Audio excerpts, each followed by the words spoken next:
plus j'attendais et plus le nombre de vertèbres allait augmenter. Et je voulais pas forcément me retrouver à 30 ans avec plus aucune vertèbre de mobile, quoi. Je m'appelle Camille Marietto, j'ai 22 ans et je suis danseuse professionnelle indépendante. Et j'ai été opérée de la colonne vertébrale en 2017 suite à une scoliose.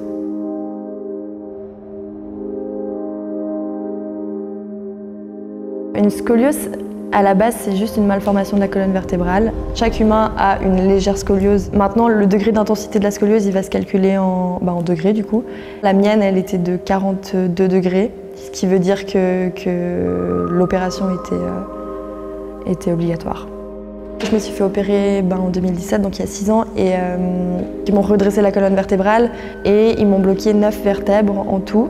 Je me suis fait opérer du coup tôt parce que plus j'attendais et plus le nombre de vertèbres allait augmenter. Et je voulais pas forcément me retrouver à 30 ans avec plus aucune vertèbre de mobile, quoi. Quand je me suis fait opérer, ils m'ont fixé des vis et des barres de titane. Personnellement, c'est de la T3 à ma première lombaire. Mais il faut savoir que ces barres, on ne peut pas les retirer, elles restent fixes toute notre vie, quoi. Les 6 mois qui ont suivi l'opération, j'ai pas pu bouger du tout, j'ai pas pu faire de sport ou quoi que ce soit.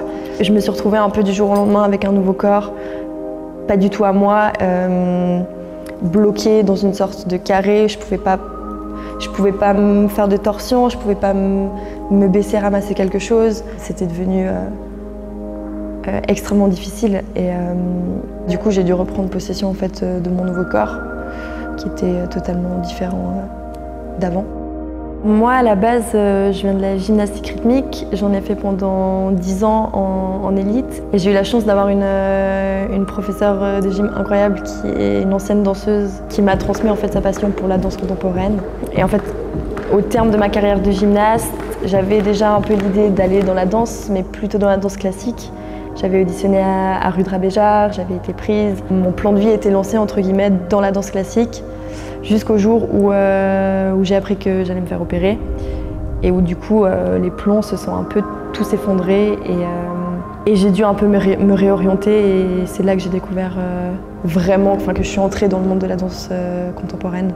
Dès que j'ai commencé la danse, je m'étais déjà fait opérer donc je savais que j'allais pas pouvoir utiliser mon corps comme je l'utilisais dans la gymnastique et que j'allais devoir adapter en fait certains mouvements pour pouvoir arriver au même résultat, pour compenser en fait cette colonne vertébrale qui est immobile. Je pense que la danse, ça m'a permis de reprendre confiance en moi après cette opération, effectivement, pour me reconstruire autant émotionnellement que physiquement.